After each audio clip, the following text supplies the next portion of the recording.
Welcome to the Filipino American Woman Project's podcast show, brought to you by our family on the newfilipina.com. We're your co-hosts, Jen Amos and Nani Dominguez-Smith. After 3 seasons of sharing stories for Pinays and by Pinays, we've gained the knowledge and language to articulate our experiences. And now we're ready to tell our own. As we venture off into the world of business partnership, we want to bring you along for the ride. Keep listening to hear how we explore our Pinay identities together as podcasters, content creators, and entrepreneurs. Now, let's get into the show. Yay!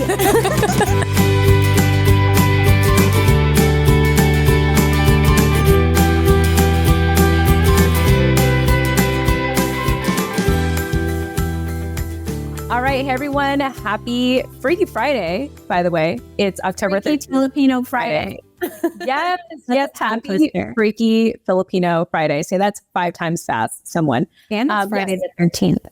Yes, it is Friday the 13th. In addition to Filipino American History Month, or October being Filipino American History Month, it's also known as the Spooky Month.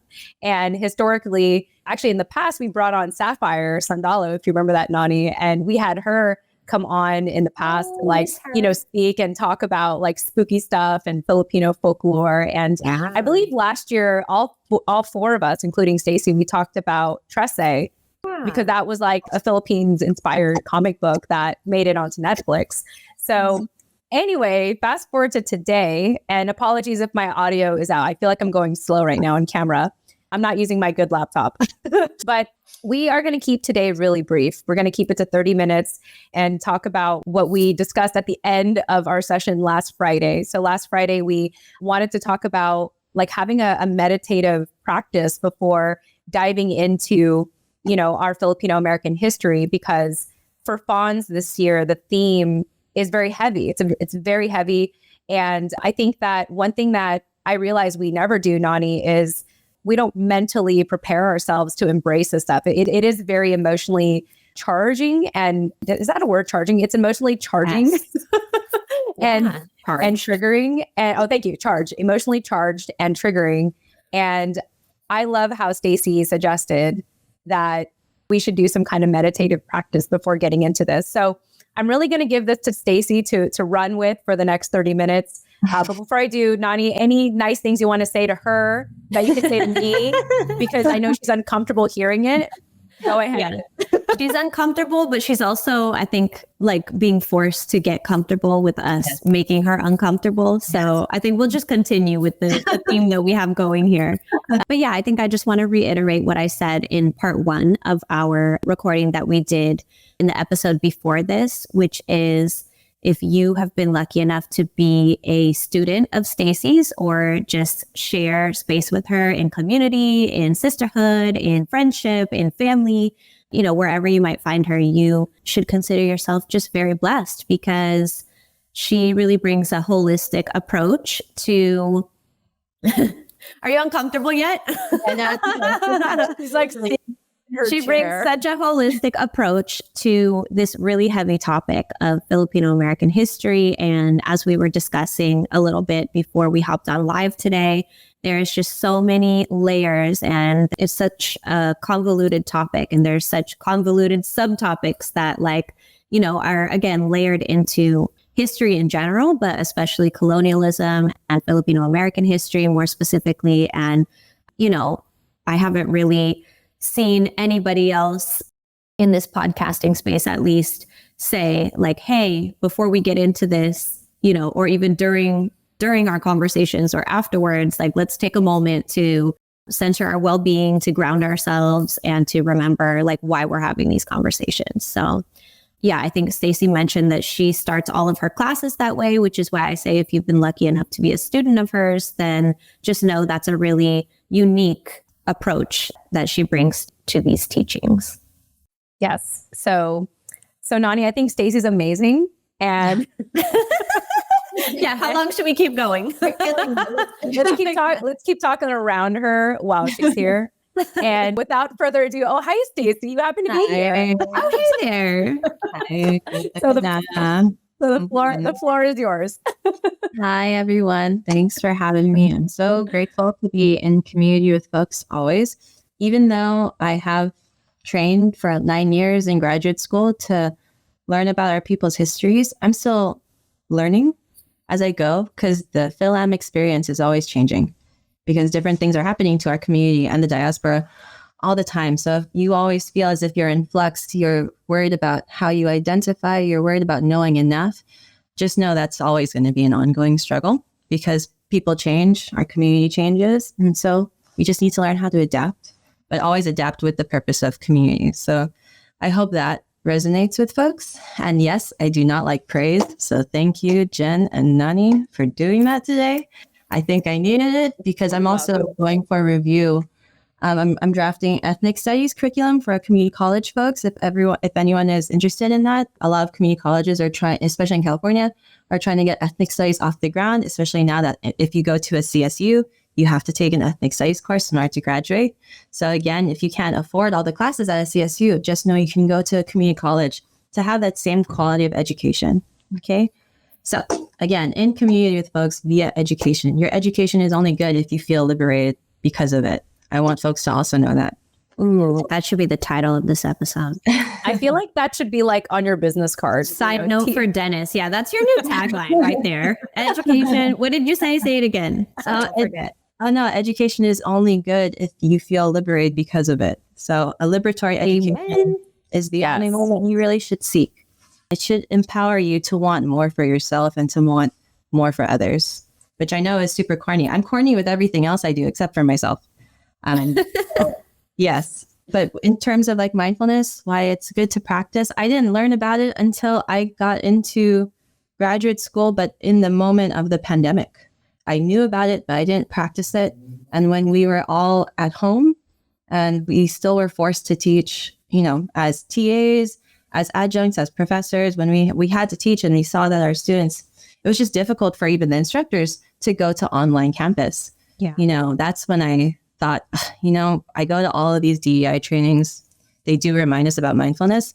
I should probably actually practice what I preach. As a BIPOC radical feminist scholar activist, I should do that. And so I will always try to share mindfulness. It's hard to do because it requires you to sit and be with yourself. Yeah. That's hard for a lot of folks. Yeah. So we'll practice one today, but of course it's Film History Month. So now I will share some history as we do mindfulness. So let me just share my screen. So if folks can see this. Yeah. Got it. Yes. Okay. So this was something I did with the Bulasan Center during the pandemic. I think it was like the second year into the pandemic. And a lot of Filipinas for Film History Month and for Women's History Month. And then we had API DA Heritage Month. Just this conversation about what Asian women were going through in the midst of the pandemic. And we know all the atrocities committed against women of Asian descent in the United States during the pandemic. And so this was just an opportunity to, bridge the online community together to find a space to retreat and just be with one another as we were grieving. So that's what this mindfulness session became, I think, throughout the month of March for Women's International History Month. But of course, it was for Filipinas. And so I wanted to make sure folks knew and could be feeling, empowered, knowing Filipina history. And so I was trying to highlight and spotlight heroines, sheroes, who both in the Filipinx diaspora, in the Philippines and in the United States, like who were they? If we had to count them down, because a lot of folks don't know that history, and that makes sense, right? Mm-hmm. History is normally written by those who have power, and BIPOC and Indigenous and women of color are normally seen as those who don't have power. So I just want to highlight Clemencia López to kind of ground us into this conversation of how we can be mindful of the intergenerational trauma we carry as we celebrate our own history and heritage this month. So who is Clemencia López? Clemencia López was one of the co-founders of the Philippine Feminist Association in 1906. This is immediately after the Filipino American War. Her interpretation of Filipino feminism was centered on community welfare and support with Filipinas at the lead of social projects. In her anti-war and anti-imperialism speeches and letters, Clemencia promoted the idea that true liberation meant the end of all forms of subjugation. For Clemencia, imperialism and patriarchy went hand in hand, and if the Filipina were to be free, she also had to participate in striking down imperialism. Her brothers were exiled for advocating for Philippine independence under American rule. her family's ancestral home, and their belongings were confiscated by the American military, forcing her to abandon her hopes for a college education abroad. To support her brothers, Clemencia would travel to the American East Coast and work with anti-imperialists and abolitionists. She enrolled in an all-women's college and would learn English in a matter of months. She was the first Filipina to enter the White House and argue with then-President Theodore Roosevelt to remove her brothers from exile and to end America's colonial grip over the Philippines. Wow. She would then go on to speak to white suffragists, explaining to them the horrors of colonialism and that in Philippine history, Filipinas were always equal to their men, culturally speaking, and that white women should come to know the beauty of Filipina persistence and bravery that Filipino patriots have shown over the centuries. She would return to the Philippines and co-found the Filipino Feminist Association and would help to lead community and public welfare projects. And in her lifetime alone, she witnessed and survived the colonial takeover of the Philippines by 3 entities: Spain, America, and Imperial Japan. It was only within the last 50 years that her work and intersectional and abolitionist philosophies would be remembered. So that's a lot. And that was a lot. That's How have we never heard her name? Exactly. And Teddy Roosevelt, she went to that White House to meet with him. He didn't meet with her, obviously, for obvious reasons. Mm-hmm. But I just want folks to know that, how active have Philippine folks been in terms of wanting self-determination and sovereignty for a long time. And Clemencia wasn't just fighting for her independence and her people's independence, but she wanted to liberate her brothers, right? And that's saying a lot. And, my research was about the growth of Filipino feminism in the Philippines and how it transferred over to the United States. Filipinas are using the language of feminism before Europeans are using it even more widely. We don't really hear the word feminism in the United States until maybe like the 19-teens, maybe 1920s, but even then, it's a really small group. But already in the Philippines, 1906, Filipinos are saying, we just need to feed our countrymen and these children who are orphaned because of war. How do we do that? And that was feminism for Filipinas. So that's a lot. I hope folks feel empowered. And that's how I started these mindfulness exercises while also sharing Fil-Am Filipina history.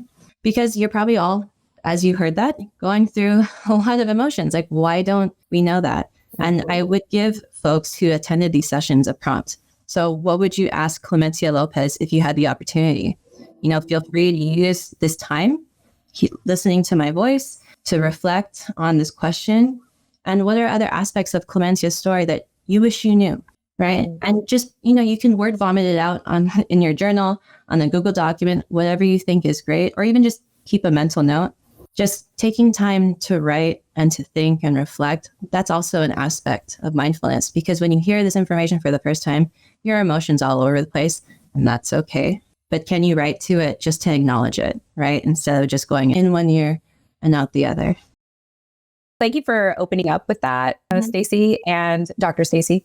And I like how you said it's okay if you feel lots of emotions, because just you bringing her up, and this is the first time Nani and I are hearing about her and knowing what she did, it is a lot to take in. And that's why I'm really happy that we're recording this, because it's something I can come back to and, process a lot better and even write about. So I just wanted to take a minute to thank you for validating our feelings even before we know that we're going to feel them.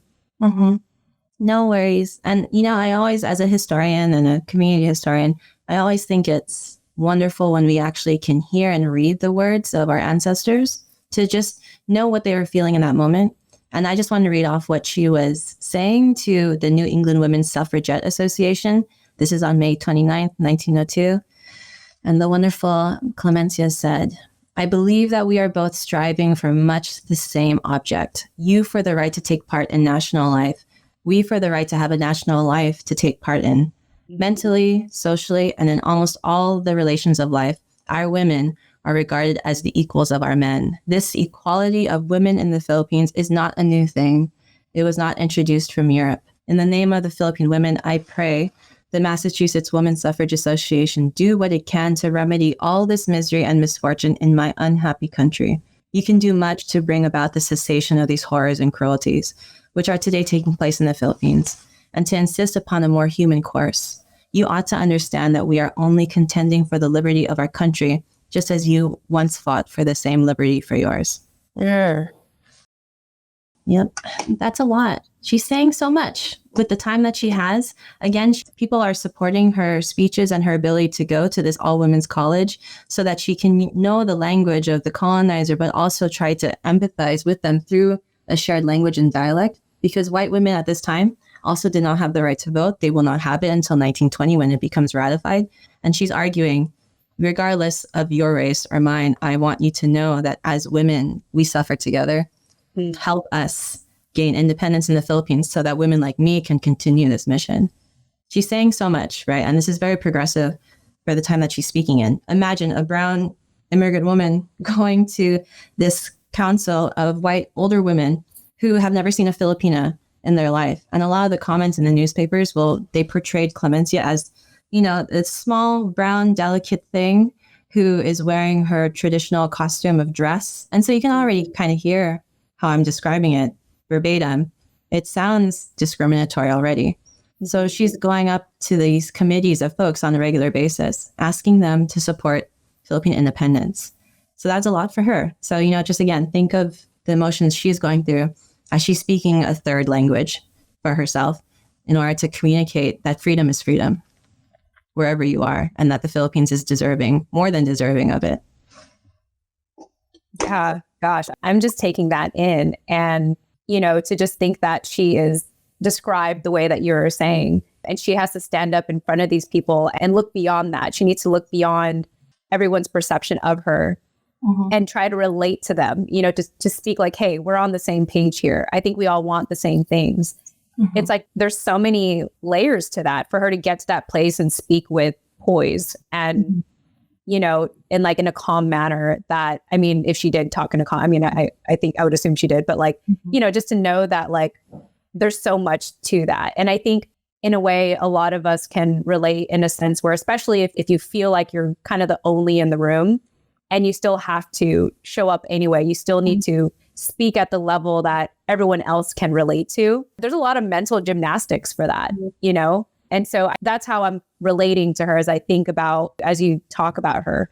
I have a couple of initial thoughts, which are, I love that you bring Clemencia into the spotlight here, because I think when we talk about Filipino history or Filipino American history, there is often this very black and white view of which side are you on or whatever. But I really like hearing Clemencia's story, first of all. And I think, like you said, reading her actual words, or hearing her actual words is super helpful because it helps paint more of a spectrum to this idea of, freedom fighting and all the different ways that you can approach it. And it reminds me actually a lot of our members on the newfilipina.com or our book club members are going to hear me talk about this for the 17th time. But this book that I read called The Three Mothers, and it was about the mothers of Malcolm X, James Baldwin, and Martin Luther King Jr.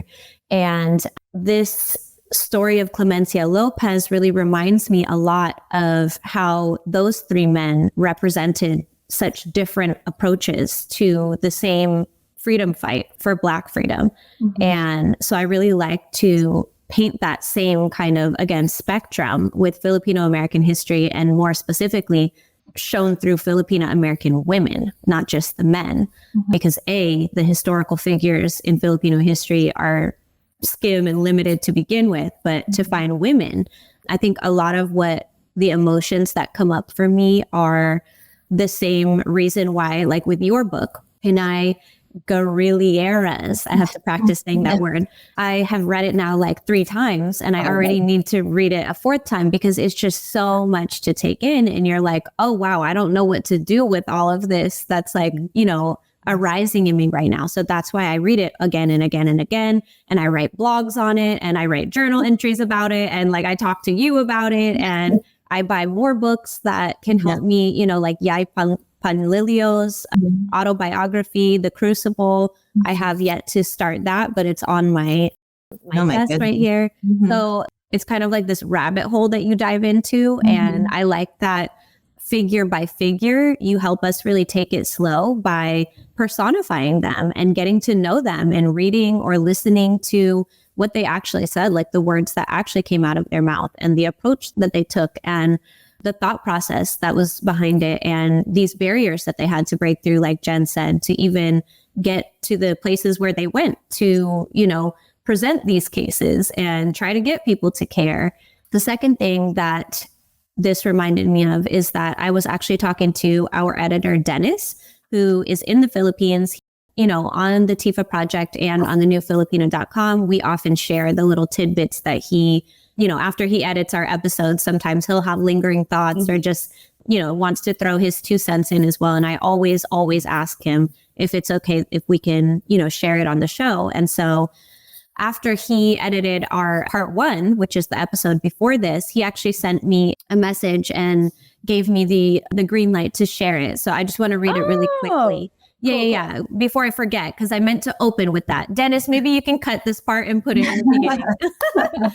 Okay, so he says, so I just finished editing part 1 of last week's Tifa episode, and you mentioned something about the Marcoses, why suddenly no one's talking about it as loud as we protested about the Duterte administration. Well, personally, I give up. It's hopeless now. I guess most of us accepted that we fought really hard to have Leni Robredo be our president. We know she won. We know we won, but then she didn't because they say the results were there even before counting the votes. So yeah, I guess most of us gave up. Personally, I think we're no longer in control of the election results here.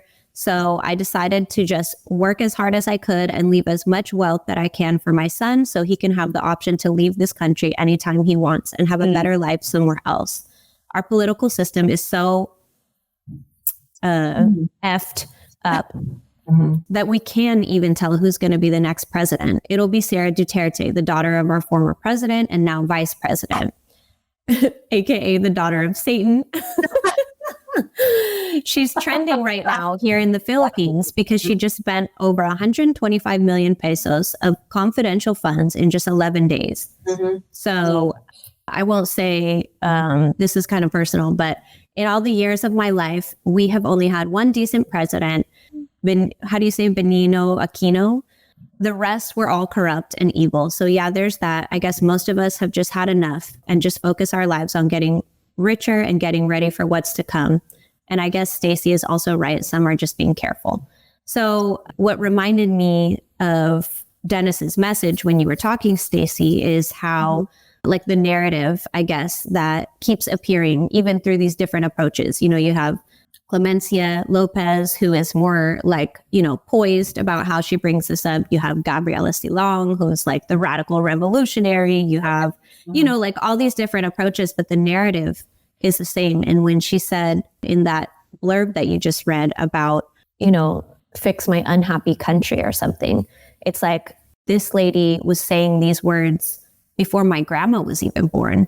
And now here we have a real life perspective from someone in the Philippines right now in 2023, essentially saying the same thing. You know what I mean? And that just makes me feel really all kinds of like, not disappointment or like hopelessness, but like something in that arena, to the sense of like, wow, these like efforts and pleas and all of this has just been so silenced. And it's so, I guess, frustrating is what comes up. The like underlying emotion that comes up for me is like frustrating how silenced this has been and how much people have been talking for so long. And yeah, I guess I'll just cut it at that because now we're at time. So sorry for rambling. Oh, no, that's good. Thank you, Dennis, for that. It is more than okay to say that you've done your best. That resonated with me a lot. You've done your best. What else can you do when the system fails you? And again, the system that Philippine governance, even American governance, was built on was only through the destruction and extraction and removal of Native and Indigenous peoples. A country like that, it will not thrive on a false constitution. It cannot. I believe that entirely. And so I totally understand where Dennis is coming from. You did your best. You do your best for the next generation, and that's it. And it's hard. It's hard to reconcile that because we're so angry. I'm angry listening to Dennis's wonderful response and heartfelt interpretation of what we said, because it's like Filipinos will not own Philippine land. It's just they will not be able to govern on their land in a democratic way because of what was taken from us, and then how we internalize that take but don't give back. with the next generation. It's so frustrating. And yeah, what is her name? Sarah Duterte. I know she's demon. You know, you're like that. That's fine. You know, yeah, she's a demon. I agree. But yeah, it's just so much emotional, frustration, and it's pent up. And when you have these conversations with our elders, their experiences with it are just something else. And you'll get frustrated because some of them are pro and some of them are not, And so where's that gray area? Because you love them. There's that gray area. It's hard to bridge that.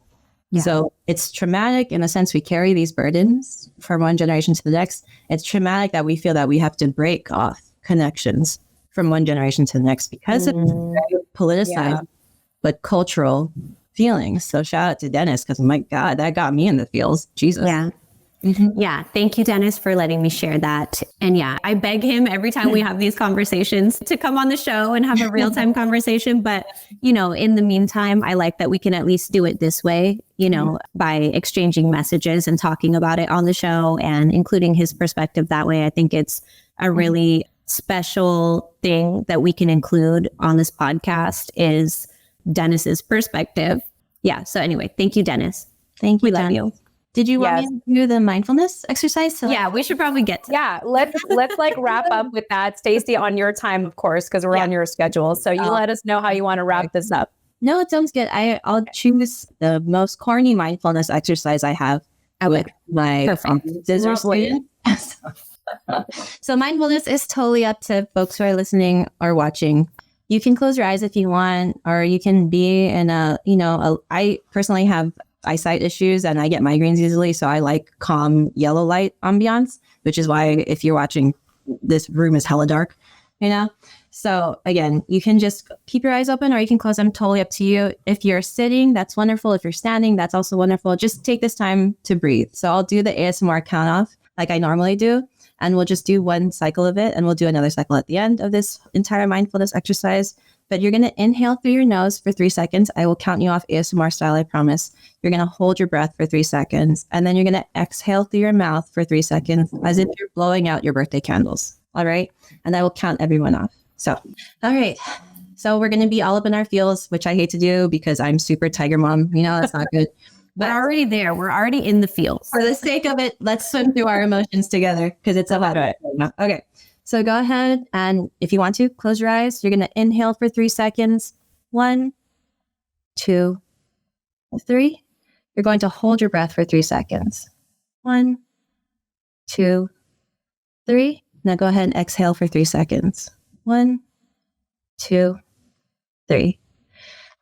Now, if you want to continue to keep your eyes closed, I want you to imagine yourself standing in a space that has been the most comforting for you in your life thus far. Think of that space where you always go to calm down and wind down. Imagine that space and try to think of the familiar smells or even the breeze if it is outdoors, maybe even the familiar objects of that space. Imagine that space with every fiber of your being and imagination, and go ahead and inhale. 1, 2, 3. Exhale. 1, 2, 3. As you are standing in that safe zone in your mind, imagine how now another version of yourself appear in front of you. This version of yourself is when you felt your lowest, maybe your saddest, maybe your most lost self, maybe your most vulnerable version of your past self. Imagine them in front of you in that safe space. That version of yourself is standing in front of you right now, in that safe space you imagined. Do you remember what you were wearing in that moment of vulnerability? Or what was on your mind that day you felt incomplete or lost? I want you to hold those feelings as you gently reach out in your mind and grab your other self's hand and breathe in. 1, 2, 3. Exhale. 1, 2, 3. Continue holding your other self's hand, your vulnerable self's hand in your mind. Now imagine another version of yourself appear next to you. They're the version of yourself from a moment that you were most proud of yourself, or the version of yourself where you felt so complete, where you felt loved and safe. What was that version of yourself wearing? Do you remember who you were with that day that you shared this moment with? Go ahead and inhale. 1, 2, 3. Exhale. 1, 2, 3. I want you to also reach out for their hand. The 3 versions of yourself now are forming a triangle of self-reflection filled with love, so much forgiveness, and even more hope. Go ahead and inhale. 1, 2, 3. Exhale. 1, 2, 3. And tell your past selves thank you, because it is from them that you are able to grow into who you are today. I want you to squeeze their hands of your past selves so tightly, one more time, letting them know how far you have come in this moment, right now, today. So again, everyone, thank you for being with us here today. Open your eyes if you kept them closed. I want you to inhale one more time. 1, 2, 3. Exhale. 1, 2, 3. And I want you to kind of practice that mindfulness wherever you are in the moment that you need 3 minutes, right? Your past selves, the ones that you don't want to look at again, and the ones that you were most proud of, you need to carry all of that with you because you're going to continue to grow. And it's always wonderful to look back. It might be hard to do, but it's worth it. That was my mindfulness exercise for folks. I hope it was helpful. Bravo. Thank you. Yeah, so many thoughts, but we don't have time.